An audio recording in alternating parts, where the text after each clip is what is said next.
Katie, very amazing video, and remarkably, nobody was hurt today, most likely because, as you can see in the surveillance video, the shooter has a problem with his gun. If you can hear that, this steel metal rod flew through this tree. I would say this is about, probably about 12 inches thick. It took 6 to 9 months to get the technology in front of the military. We found somebody who plays in one of these lottery clubs. Unfortunately, I didn't tonight, so maybe that's why I didn't win. You can actually see some of the liquor bottles that they dropped in the cigars when they were making their escape. Rate My Cop insists that GoDaddy broke their contract and dropped them from the internet because of all the negative attention they were getting. I actually want to show you a piece of this roof that came flying off of this building from back here. That's what the tornadoes did. They've got water that they're trying to fight it from both sides, going back and forth. They said that they had this fire at bay, but what happened was they've got a double roof on this motel, so it got in between, and that's where they ran into their problems. That's one reason why our lights may be a little bit dark, and why you're not going to see a lot going on behind me except for this Michigan State Police cruiser. Why did you look at porn on your company computer? Think so. If she calls you back, you will. Is your son the one who owns the dog? This is where that 19-year-old mother has lived all of her life. A lot of people telling us they just can't believe it tonight. We asked people here who they thought won, Republican or Democrat. Well, that answer still up in the air here because they're debating it right now.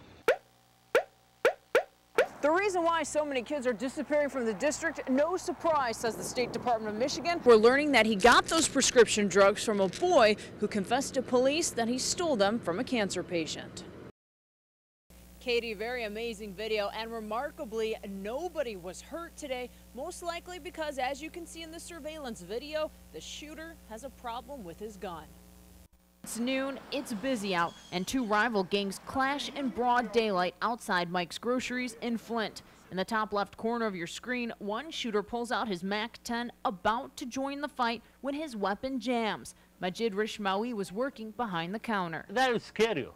But the scariest part is yet to come. While bullets fly, the shooter ducks inside the store to fix his gun. He rejoins the fight, but it jams a second time. He's shooting outside, and now he's inside the store, hiding inside the store, trying to fix his gun. Back inside, the shooter tries several times to unjam his weapon, and it's all caught on surveillance tape. I didn't know what to do. Owner Jubrail Rishmawi already called 911. All he could do was watch. A customer in the corner hides, but the shooter is oblivious to his surroundings. I don't want any trouble inside the store, you know. Especially my wife beside me too, she's working with me. This goes on for about 5 minutes. Finally, the gangster decides it's time to phone a friend for help. Sadly, police don't arrive, but gangster number 2 does. He waves the gun in the air, even tries banging it on the ground. And when he believes it's finally fixed, they storm out, only to retreat for a third time. But it all comes to an end when an irate customer scolds the two gangsters as they hop in their getaway car. He's in the middle of shooting at somebody, and he's calling somebody, and he never let his cigar off his mouth either. Rishmawi can chuckle about it now. Nobody got hurt, except maybe the gunman's pride. And police finally did show up. You don't see them in any of the surveillance video because they showed up after the gunman left, but they are asking anybody out there if you recognize any of the two men on the surveillance tape to please call 911. For now, we're live in downtown Flint. Julie Banovic, WNAM TV 519. FBI agents raided the home of the Flint fire chief earlier today, but so far, nobody is talking, not even the chief himself. Excuse me, sir. Excuse me.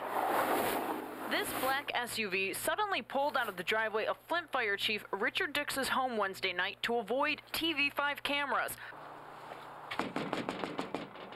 Moments prior, we knocked on Dix's door and no one answered. When we initially walked up to the home, lights were on, and inside we could hear voices. Earlier this morning, federal agents raided the chief's home. The FBI will only say that they are conducting a Department of Labor investigation. We attempted to speak to neighbors, but no one was coming to their door. As you can see, we came out here, we went door to door, we tried talking to the chief, he won't come to the door. We tried speaking with neighbors, and not even they will talk to us. You don't want nobody in your personal life, so don't come over here messing around nobody else's personal life. One next-door neighbor finally answered, but she refused to go on camera. The only thing she would say is she witnessed FBI agents going in and out of Dix's home. Right now, the big question still remains, what were federal agents looking for at the Flint Fire Chief's home, and when will the public know? So far, most everyone, including officials, are staying silent. In Flint, Julie Banovic, WNEM TV5.